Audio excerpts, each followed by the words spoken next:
My fellow Americans, tonight I'd like to talk to you about where we are as we mark 1 year since everything stopped because of this pandemic.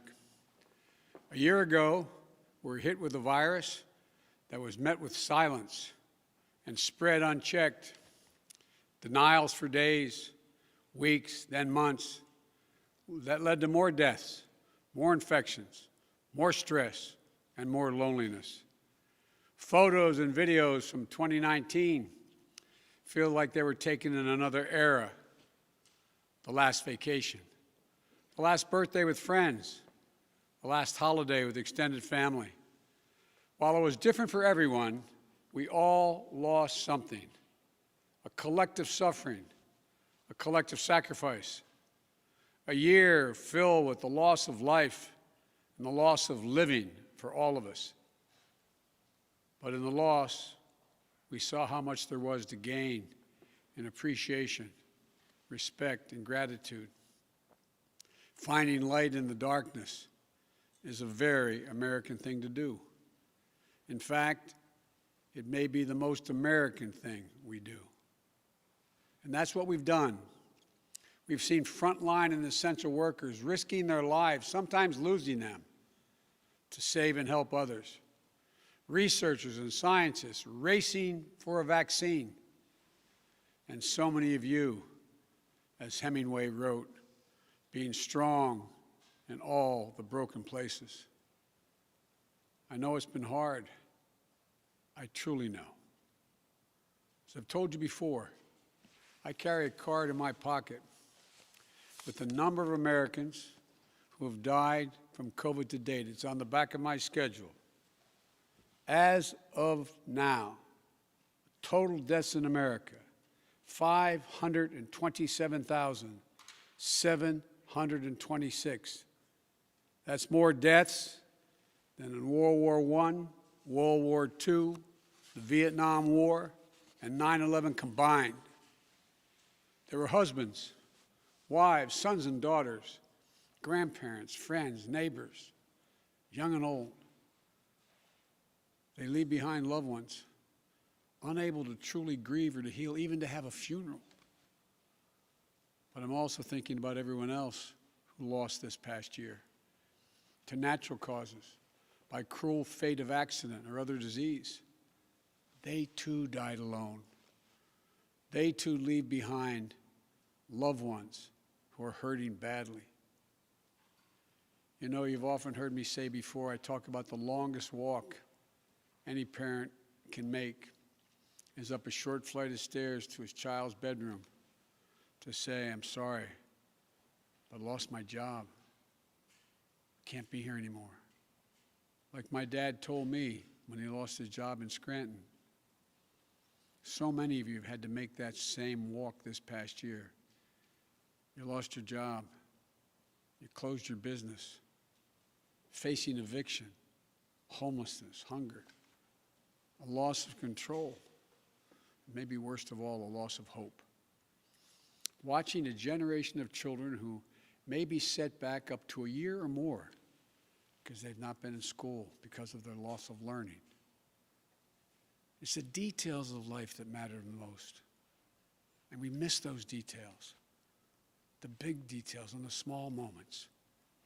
Weddings, birthdays, graduations, all the things that needed to happen but didn't. The first date, the family reunions, the Sunday night rituals. It's all has exacted a terrible cost on the psyche of so many of us. For we are fundamentally a people who want to be with others, to talk, to laugh, to hug, to hold one another. But this virus has kept us apart. Grandparents haven't seen their children or grandchildren. Parents haven't seen their kids. Kids haven't seen their friends. The things we used to do that always filled us with joy have become things we couldn't do and broke our hearts. Too often, we've turned against one another. A mask, the easiest thing to do to save lives. Sometimes it divides us. States pitted against one another instead of working with each other. Vicious hate crimes against Asian Americans who've been attacked, harassed, blamed, and scapegoated. At this very moment, so many of them, our fellow Americans, they're on the front lines of this pandemic trying to save lives. And still, they're forced to live in fear for their lives just walking down streets in America. It's wrong, it's un-American, and it must stop. Look, we know what we need to do to beat this virus. Tell the truth. Follow the scientists and the science. Work together. Put trust and faith in our government to fulfill its most important function, which is protecting the American people. No function more important. We need to remember the government isn't some foreign force in a distant capital. No, it's us, all of us. We the people. For you and I, that America thrives when we give our hearts, when we turn our hands to common purpose. And right now, my friends, we're doing just that. And I have to say, as your president, I'm grateful to you. Last summer, I was in Philadelphia and I met a small business owner, a woman. I asked her, I said, what do you need most? I'll never forget what she said to me. She said, looking me in the eye, she said, I just want the truth. The truth. Just tell me the truth. Think of that.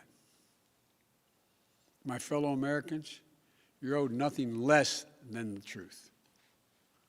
And for all of you asking when things will get back to normal, here is the truth. The only way to get our lives back, to get our economy back on track, is to beat the virus. You've been hearing me say that for while I was running and the last 50 days I've been president. But this is one of the most complex operations we've ever undertaken as a nation in a long time. That's why I'm using every power I have as President of the United States to put us on a war footing to get the job done. Sounds like hyperbole, but I mean it, a war footing.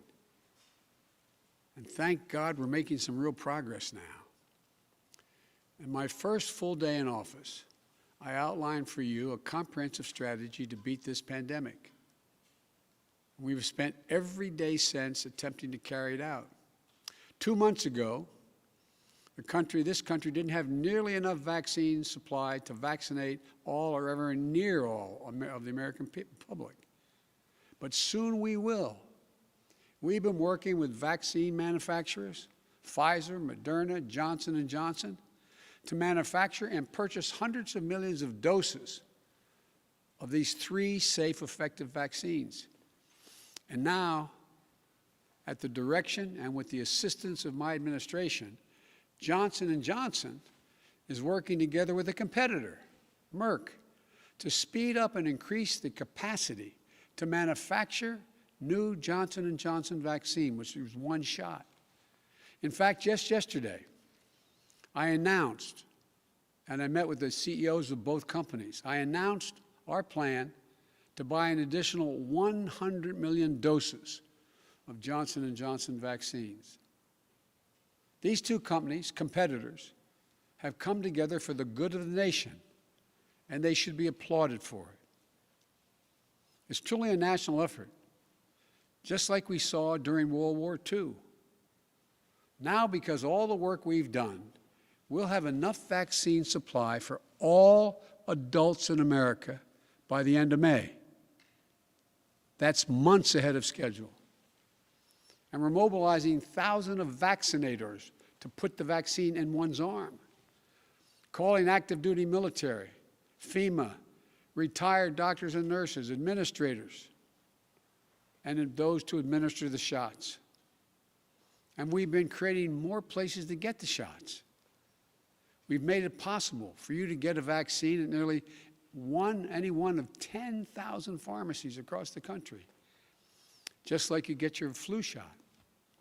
We're also working with governors and mayors in red states and blue states to set up and support nearly 600 federally supported vaccination centers that administers hundreds of thousands of shots per day.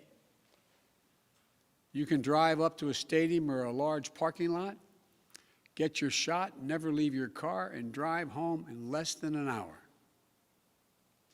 We've been sending vaccines to hundreds of community health centers all across America, located in underserved areas. And we've been deploying, and we will deploy more, mobile vehicles and pop-up clinics to meet you where you live so those who are least able to get the vaccine are able to get it.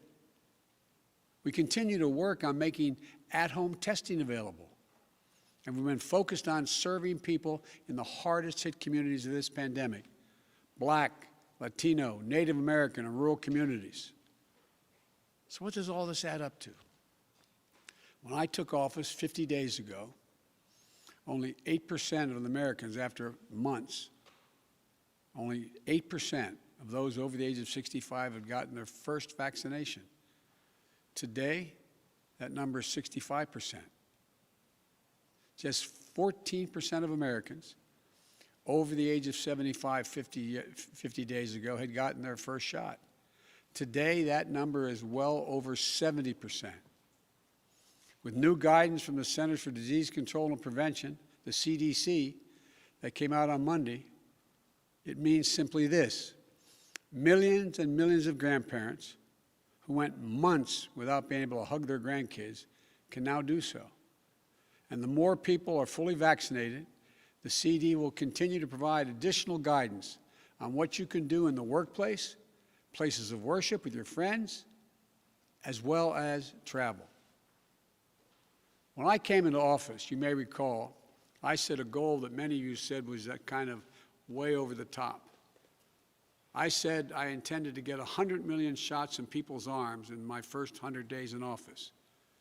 Tonight, I can say we're not only going to meet that goal, we're going to beat that goal, because we're actually on track to reach this goal of 100 million shots in arms on my 60th day in office.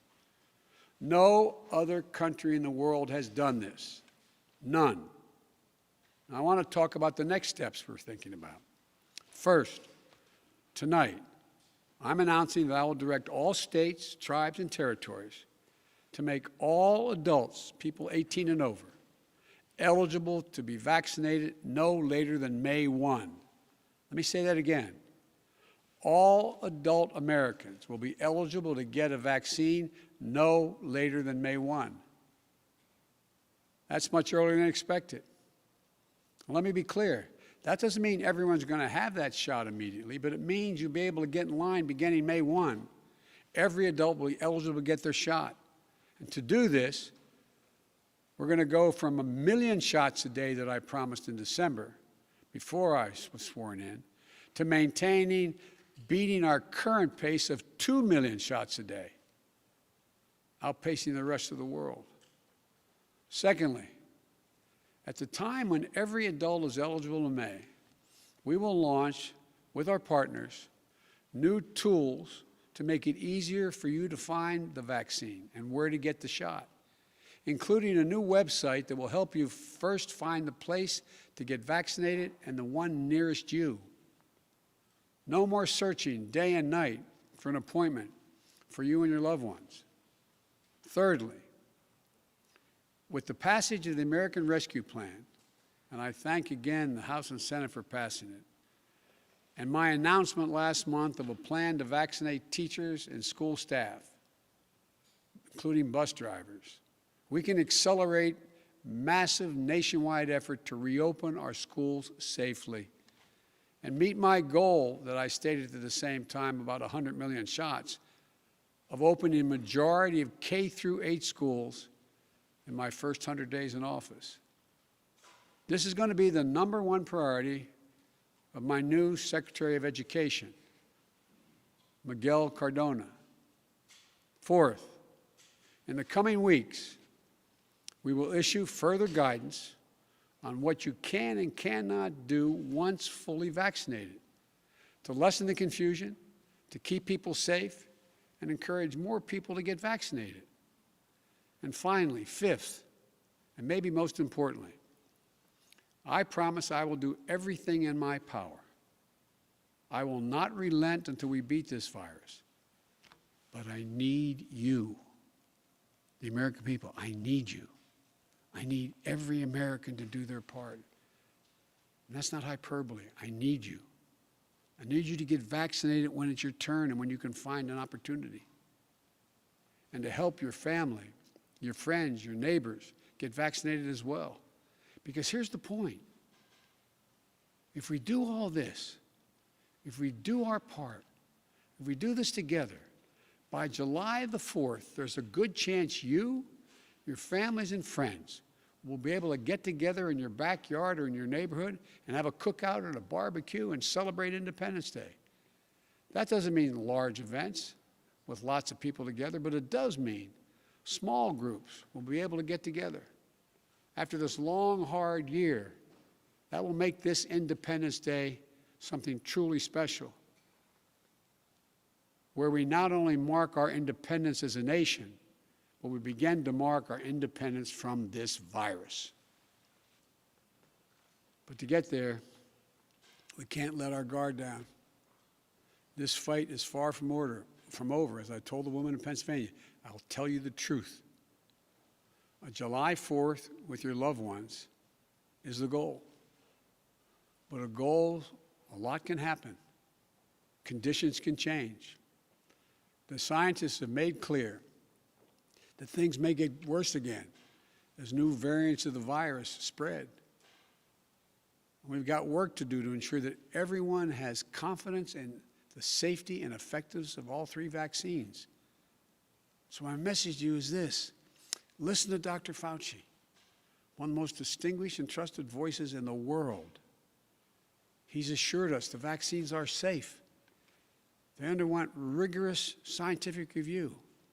I know they're safe. Vice President Harris and I know they're safe. That's why we got the vaccine publicly in front of cameras, so for the world to see, so you could see us do it.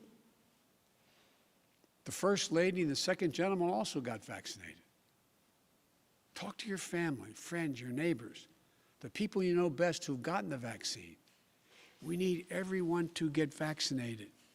We need everyone to keep washing their hands, stay socially distanced, and keep wearing the mask as recommended by the CDC. Because even if we devote every resource we have, beating this virus and getting back to normal depends on national unity. And national unity isn't just how politics and politicians vote in Washington, or what the loudest voices say on cable or online. Unity is what we do together as fellow Americans. Because if we don't stay vigilant and the conditions change, then we may have to reinstate restrictions to get back on track. And please, we don't want to do that again. We've made so much progress. This is not the time to let up. Just as we were emerging from a dark winter into a hopeful spring and summer is not the time to not stick with the rules. I'll close with this. We've lost so much over the last year. We've lost family and friends. We've lost businesses and dreams we spent years building. We've lost time with each other. And our children have lost so much time with their friends, time with their schools. No graduation ceremonies this spring. No graduations from college, high school, moving up ceremonies. You know, and there's something else we lost. We lost faith in whether our government and our democracy can deliver on really hard things for the American people. But as I stand here tonight, we're proving once again something I've said time and time again, to the probably tired of hearing me say it. I say it to foreign leaders and domestic alike. It's never, ever a good bet to bet against the American people. America is coming back. The development, manufacture, and distribution of vaccines in record time is a true miracle of science. It's one of the most extraordinary achievements any country has ever accomplished. And we also just saw the Perseverance rover land on Mars. Stunning images of our dreams that are now a reality. Another example of the extraordinary American ingenuity, commitment, and belief in science and one another. And today, I signed into law the American Rescue Plan, an historic piece of legislation that delivers immediate relief to millions of people. Includes $1,400 in direct rescue checks, payments. That means a typical family of 4 earning about $110,000 will get checks for $5,600 deposited if they have direct deposit or in a check, a treasury check. It extends unemployment benefits. It helps small businesses. It lowers health care premiums for many. It provides food and nutrition, keeps families in their homes. And it will cut child poverty in this country in half, according to the experts. And it funds all the steps I've just described to beat the virus and create millions of jobs. In the coming weeks and months, I'll be traveling along with the First Lady, the Vice President, the Second Gentleman, members of my cabinet, to speak directly to you, to tell you the truth about how the American Rescue Plan meets the moment. And if it fails at any pace, I will acknowledge that it failed, but it will not. About how after long, dark years, one whole year, there is hope and light of better days ahead. If we all do our part, this country will be vaccinated soon. Our economy will be on the mend. Our kids will be back in school. And we'll have proven once again that this country can do anything, hard things, big things, important things. Over a year ago, no one could have imagined what we were about to go through. But now, we're coming through it. And it's a shared experience that binds us together as a nation. We are bound together by the loss and the pain of the days that have gone by. We're also bound together by the hope and the possibilities of the days in front of us. My fervent prayer for our country is that after all we've been through, we'll come together as one people, one nation, one America. I believe we can and we will. We're seizing this moment. And history, I believe, will record. We faced and overcame one of the toughest and darkest periods in this nation's history. Darkest we've ever known. I promise you, we'll come out stronger with a renewed faith in ourselves, a renewed commitment to one another, to our communities and to our country. This is the United States of America. And there's nothing, from the bottom of my heart I believe this, there's nothing we can't do when we do it together. So God bless you all. And please, God, give solace to all those people who lost someone.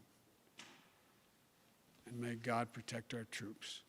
Thank you for taking the time to listen. I look forward to seeing you.